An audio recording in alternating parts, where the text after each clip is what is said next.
Good afternoon, everyone. Hope you're good. Tell you one of the things I'm going to really try and do today is be disciplined with the microphone. Like I'm too animated. I end up over here and stuff like that. And this microphone is better if it's like right in front of my face. And so I'm really going to try and focus on that. So if I start going a bit quieter, then you've got to start nagging me on the chat. Help me with my mic discipline. Also obscures some of my face, which is also a bonus. Hope you're all good. Hope you're having a good afternoon. Looking forward to this show. Only came up with the idea of what to talk about today this morning because not that maybe that sounds worse than it is. I did know it was my dad's birthday today, upcoming, mainly because my wife told me yesterday. We've got some plans for him at the weekend. But because it is, it kind of got me thinking a bit this morning about role models, obviously on a personal level, big inspiration to me in many ways, great bloke. But then also it sort of reminds me of so many conversations recently on this show and elsewhere about role models professionally. And some of those things overlap, don't they? Right? Some of the things and people and ideas that inspire us sometimes have a personal proxy, right? They sometimes have someone that embodies our values or certain traits, certain things that we recognize in ourselves, something that we can aspire to. And therefore, the conversation of role models, I think, is a fascinating one, both personally and professionally. But admittedly, it kind of got inspired by the fact that it is my dad's 60th today. And so, yeah, happy birthday, Dad. Not that he watches, not that he listens, certainly not one for social media. He's got the good sense of having never graced any form of social media. Certainly not sort of a technophobe, right? He's online. Does certainly do plenty of browsing and research. He loves YouTube, I guess. I wonder if he has a YouTube account. But other than that, he's certainly someone that avoids the tittle-tattle of Facebook and the like. So he won't be watching, I doubt. Maybe if one of my siblings or my mum triggers, lets him know that this has happened, then maybe he will tune in. So I'll behave myself and not give him too much banter. But generally, that is what inspired this. And so, as ever, if you're tuning in live, although most people, of course, visit this after the fact, and then on the podcasts afterwards, if you're on a platform of which you would prefer to be on another, then do not worry. Tune It Over is cast across 7 streams. We're on LinkedIn, Facebook, Twitter, YouTube, Twitch, Instagram. There's a few, and so please do have a look at that if you prefer it. Sometimes we get people getting in touch saying, "I'd rather you weren't." Now the pressure's on, so I did wonder. This is my mum. And she's saying that Dad's listening now, right? There's the pressure. So I'll be nice then. I won't banter him too hard. But essentially, my dad has inspired many things and many hopefully good behaviors of mine over the years. But also this concept of role models. It's not just going to be me phoning after my dad and telling stories and anecdotes about that. It will be about generally about how how role models can influence our thinking, how role models can come in different shapes and sizes and flavors, but also because there's so much come up recently about and I've found it to be a real point of contention for me, like how specific does a role model need to be on certain identity levels for it to work? You know, that's something that fascinates me. So I really want to get into that with you. And I try to sort of pose a question to you all as we get going for those that are tuning in live. And that for me today is, what does it mean to you to have a role model? And if you do, most do, but also, what is the role of role models in your life? Be that, personal or professional, really. You don't have to get too much into the deep. Now, Tom's feeling like he's noticed that I'm nervous now that he's listening. Yeah, I mean, it's just because I know just how good he is at swinging a belt. You know, it's just that's just the nature of my abusive upbringing. No, of course, I jest. But no, I don't think so. Although, as is typical, I'm not sure I know what nervous feels like, so sometimes I'm bad at dealing with it. There's some happy birthdays coming in. Happy birthday, Jack's dad. Happy birthday, Chew Senior. Many thanks, guys. Really appreciate it. But yeah, please do answer me a question if you would. What do you think is the role of role models? And then secondly, and which certainly something I want to come to later in the show, and I'm really keen for your thoughts on, is just how specific does a role model need to be on certain identity traits, right? Be that personality disposition. We get hearing about strong male role models, strong female role models, right? What are the relevance there with regards to gender? I also had really interesting conversations ongoing with my friend Leanne Antoine, who covers, obviously, Tuning It Over on the first, or it's the second Tuesday of each month. Leanne's going to be covering this show. But me and Leanne end up having really interesting discussions, and I had them with Melrose Stewart on Physio Matters about the race factor with regards to role models, right? What especially interprofessionally is a lot of talk that occurs around having strong black role models for people like Leanne and stuff, and it's really fascinates me because that conversation, it feels like sometimes there are certain traits and characteristics that people aspire to that can feel that their role models need to embody in order for them to be inspired in that direction. And so that's going to vary personally and professionally. It's going to vary on what they inspire you on. Obviously, people are going to have a whole suite of different role models in different circumstances. But as I said, inspired by the fact that it's my dad's 60th that made me realize he's a huge role model in my life.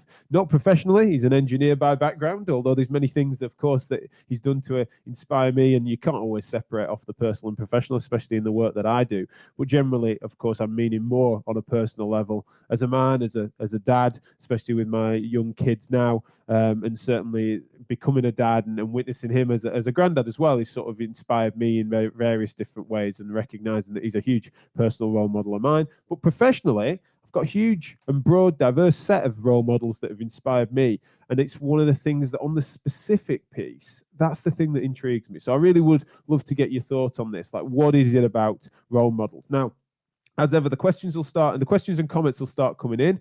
Dave's got a good one here. David Poulter said, guiding light, an anchor, a compass for direction in life. Right, well, that certainly sounds like my old man. And certainly in professional terms, it's fascinating whether that would be the same, Dave. But what I'm going to do is, just because I'm so easily distracted by the comment section, I'm going to leave those with you. Please do comment and question as we go along. But I'm just going to hide them for a second while I give you some of my reflections. Now, before I get stuck into some prose, these are some posts that my mum put up on Facebook, so you'll like these. There's some lovely pictures, right? Before I get into the professional stuff, I assume that's me.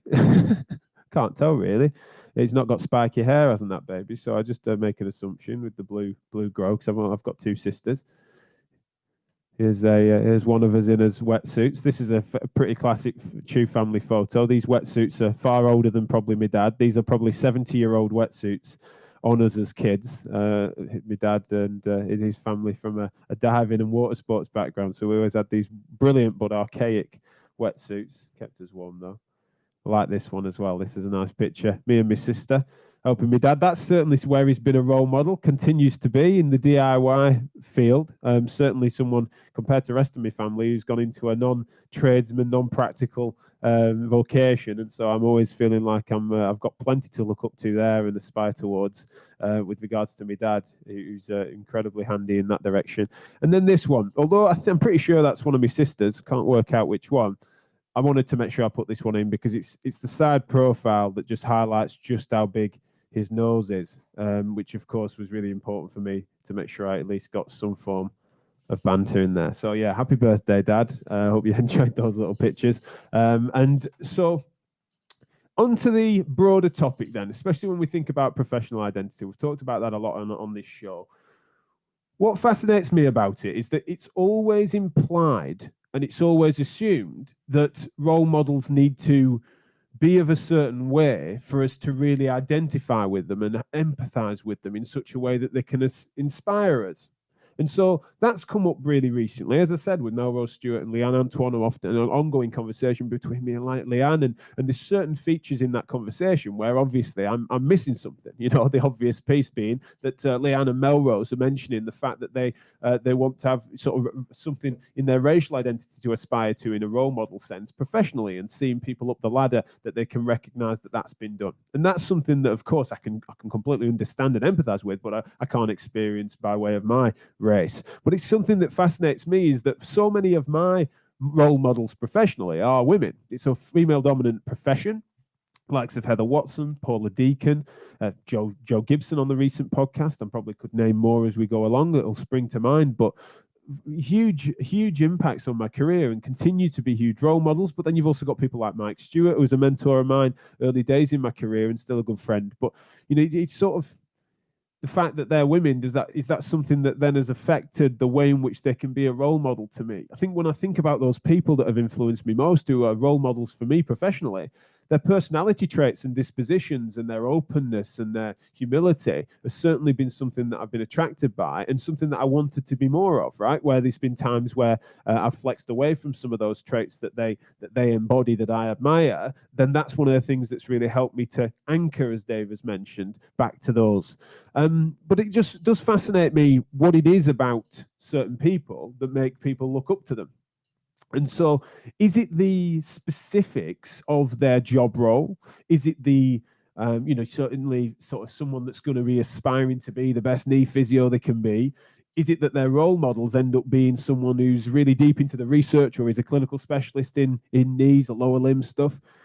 And sometimes that matters, but then I think that there are other circumstances where I see many a therapist that who I know are knee researchers and nerds that aspire to be and think and behave more like someone like Joe Gibson, who's certainly a famed shoulder specialist, as an example, right? So our role models can be diverse across various different things, but one of the things that I notice in myself is that personality traits and the sort of style of discourse, especially you can imagine in my job, obviously, as sort of part of it being now as a commentator, for want of a better term, and thinking about these things in public, is that I'm often looking at those core values and styles and dispositions of people that are then interacting online particularly.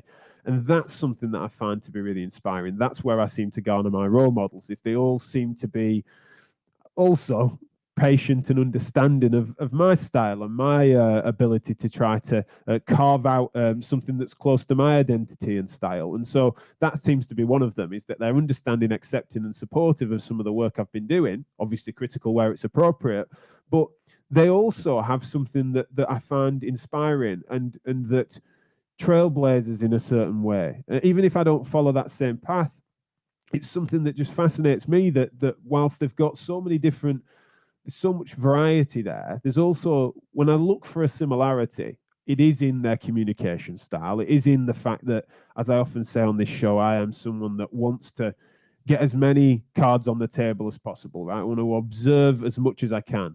What is the knowledge that can be informing a certain subject?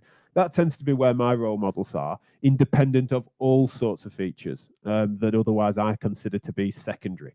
Now, there's also something that, because it's so common that we need role models in this, that, and the other, and that seems to be a common solution that people drive towards, is that understanding the answer to that question, like where are the specifics, what is it about role models, I think is something we need to think harder on. It took for me this morning to be thinking about it, because it was kind of an obvious place personally. You know, it's sort of quite obvious. We share plenty, including genetics, right? And it's an obvious person that I've grown up with that I can aspire to emulate in all of his positive traits.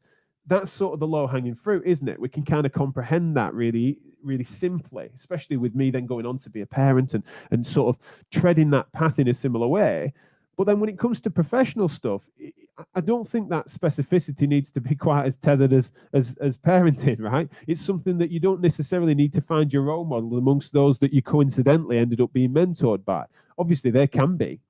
And sometimes that experience that you've had overlapping with them, and even the geographical specific nature of where you might be treating people, and the other features that can mean that their work is so applicable to your work. I can get it, but especially now where our educators and our friends and colleagues are in, you know, as online as ever, especially in the pandemic, right? Our role models and people we aspire to emulate, be more like on certain features and traits and habits, especially professionally, that can be massively varied. And so, yeah, I'm really fascinated to see if any of you have got anything to say about that on the chat function. What is it that inspires you, and how specific do your role models need to be to certain trait characteristics or whatever it might be? Now, one last thing on this before I go back to the chat in a few minutes' time is that I've spoken about professional and personal identity on this show before, and it's no surprise to anyone really that these things overlap so significantly, right? My core values, it's so about trying to raise standards in healthcare and education that sort of drives, and it's a lot of my sort of purpose as a person, and therefore my professional interests have overlapped significantly. I've been able to carve out even little shows like this, as well as our big shows on Physio Matters, to help broadcast that message and look at across different things through the work we do with MSKR, through to Physio Matters as an education platform, embodying that as best we can clinically at Choose Health in clinic. there's all sorts of things. It's all based on my core purpose as a person, and therefore the personal is professional and vice versa. And so some of my role models certainly do start to then, I aspire to balance things as well as they do. I remember a particular example that I'll give that is quite relevant too, especially on the gendered piece. It's quite relevant, where episode 4 or something, I think we were recording before it might even have been out yet. I ended up going to Seth O'Neill's house because his house is in his clinic. His clinic's in his house, sorry. His house isn't in his clinic. That makes no sense. His clinic's in his house. And I remember just feeling quite inspired, and Seth's been a role model in many ways for me since then, in part because not just on a professional level I was in awe and continue to be in awe of him as a thinker and as someone that is balancing various different things as an educator, as a researcher, as a great clinician. And then this is the kicker, it was as a great bloke, as a great dad, from what I could tell, right? It was just something that was so inspirational for me to recognize that that's a portfolio career and the sort of style of humble person that he still continues to be, and someone that's great to have a beer with, and someone that was giving me the time of day as a plucky young upstart with a microphone. He was someone that really inspired me, and certainly is a role model in that direction. And that was something that did overlap in significant ways, both personally and professionally. And I think that's one of the things that I remember it so vividly on, is because it kind of moved me and it inspired me. And so that's where I sometimes feel a bit conflicted, is that when it overlaps with the personal, and when you feel like you've got that kinship, or you can recognize someone's roots to be similar to yours, etc., in certain ways, I can so imagine that the specific is really powerful. But then there are other instances, especially on the more narrow professional elements, where I just don't think it really matters as much to me as it does seemingly for others. And that's something that fascinates me in a massive way, because I think it's something we need to think carefully about, rather than just thinking, more role models, please. It's like, right, well, these things can also have a drag effect, right? Unfortunately, if you've got someone that, especially they say, be careful having heroes, is probably not the phrase they use, but people do say that you've got to be careful with your heroes, and so they can let you down. And that can sometimes occur. It certainly has professionally for me sometimes, where I've put someone on their pedestal and they've let themselves down and let me down, especially if this a platform that I've then given them. And so there are circumstances there where I've kicked myself. But more often than not, especially I've been able to do my due diligence and pick some brilliant people in the profession for me to aspire towards. But certainly when it overlaps with personal, it does seem that specificity matters a little more. At least it has with me. And so I'm interested in your thoughts, guys. So really appreciate it. So a few comments have come in. Grania said, I've got the image of your dad. Now, that's interesting. I think I'm a fair mix of my parents, really. It'd be funny to have, I should have a family photo up there, shouldn't we? But I hope she's not meaning, where is it? I hope she's not meaning this one. My nose is nowhere near that big, Grania, if that's what you mean. And that's cruel if you're trying to lump me in with that. Although I've not got my side profile, have I? I don't know if he's still watching. He's getting beaten up now on the banter. But thank you for your comments. What else have we got here? Here we go. Right, Talita, let's see. Controversially, excuse me, sniffles. Controversially, I think a role model can also really show you what you don't like or don't want to be like. My mum is in a lot of ways a very positive role model, but there are also a fair amount of things, habits, character traits that have highlighted how sorry, I always struggle if it's a long one. I can't always read it. I have to go elsewhere. How I don't want to be like her, and I work hard to avoid the same pitfalls. That's a fascinating point, of course. It's interesting because your role models, you always want to aspire. There's always this nebulous thing called potential, right? I'll do that on another show because it fascinates me as a concept, right? We all sort of want to live up to our potential, whatever that is, right? It's this so abstract as a concept, and sometimes, yes, I agree with Talita. Our role models, sometimes we look at and we laud their abilities and various different things that we want to emulate, but then there are certain elements where we want to be different.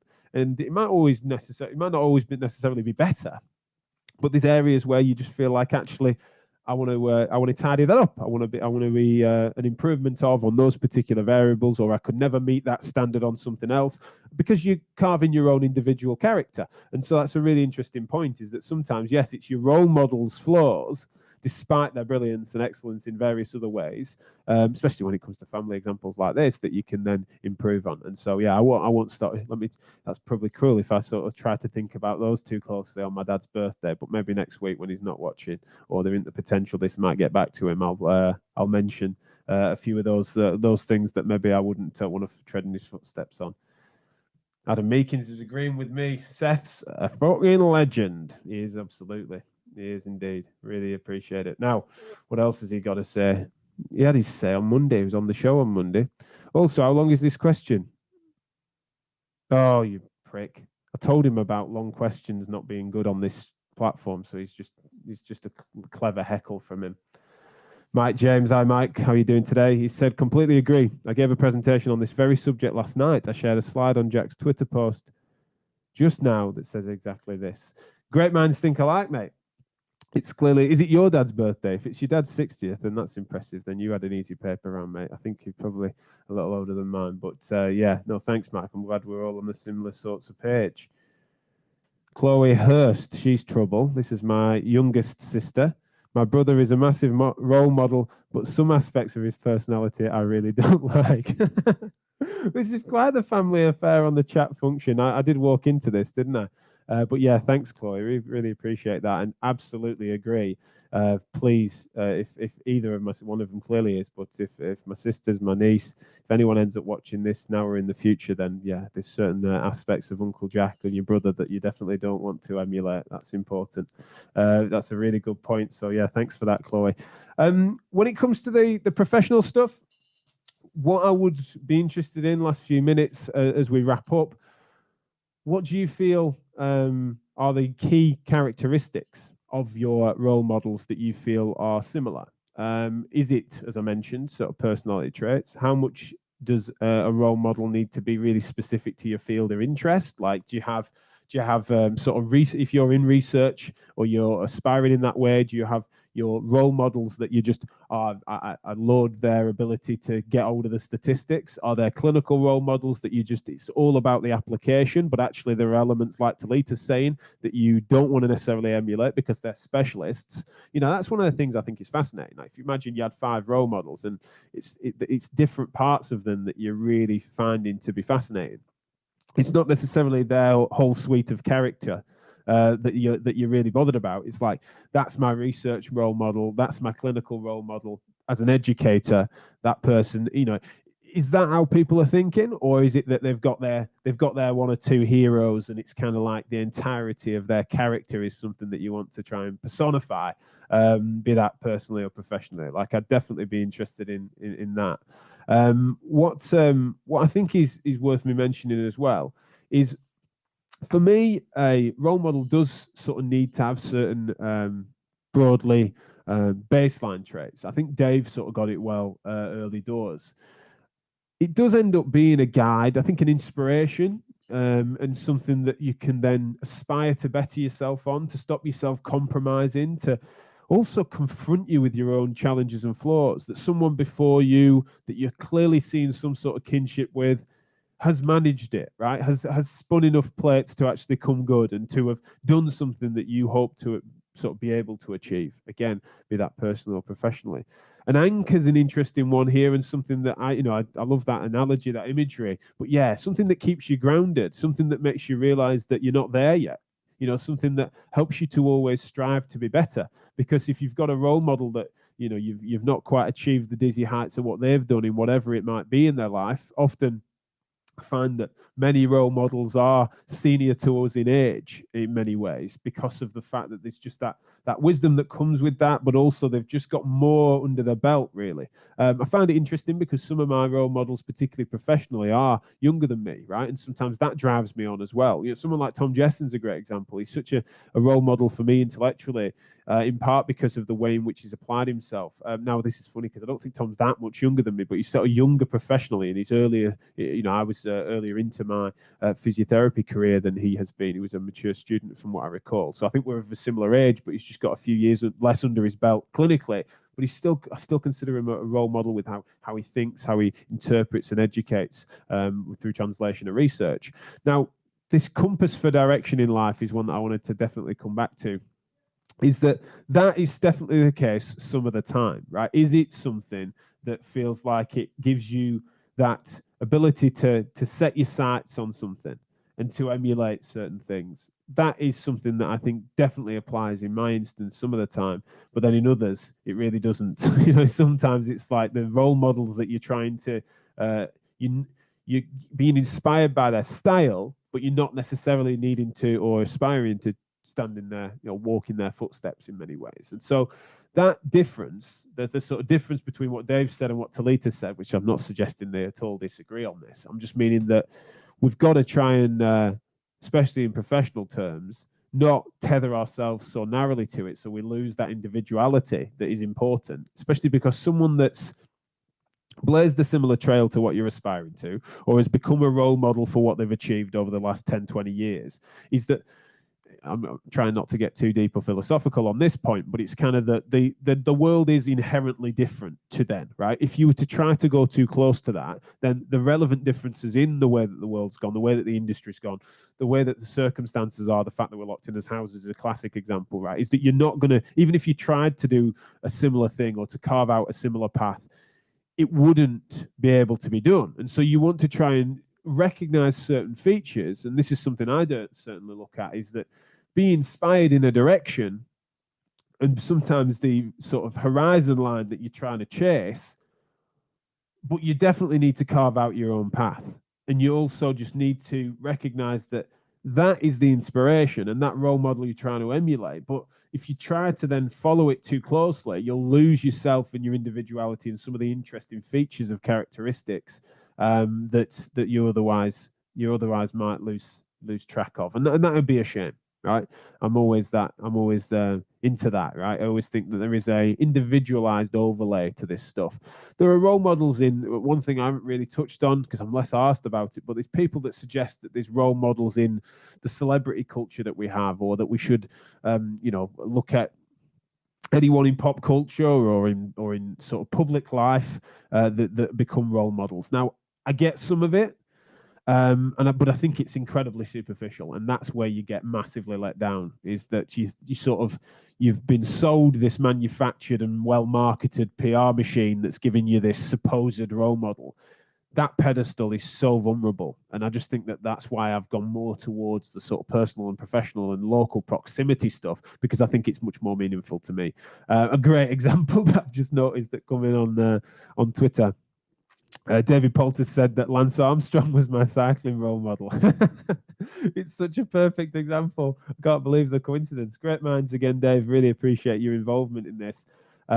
You've definitely, that's that hero thing, isn't it? You can certainly recognize that you don't want to be aspiring too much to be part of or inspired by a celebrity that can only let you down. Talita, thank you. We'll make this the final comment or question. She said, totally agree. We don't want to become clones. We have to carve out our own version, professionally, personally, and inspirationally, of these role models. Absolutely. What a lovely place to finish. Thank you so much to everyone for tuning in. If you're only just catching the last part of this, then it's my dad's 60th birthday. Happy birthday, Dad. Here's a few pictures that my mum put up on Facebook of which he's not on, but I've been told that he's been watching as I tipped off the family. But yeah, happy birthday, Dad. Love you lots. Thank you for everything, and thanks for being such an incredible inspiration. There I am. I'm about to choke up, so I'm definitely going to go before I start bawling on air. I haven't done that for a while. So thanks a lot, and I'll speak to you all soon. I'll see you all tomorrow for another Tune It Over.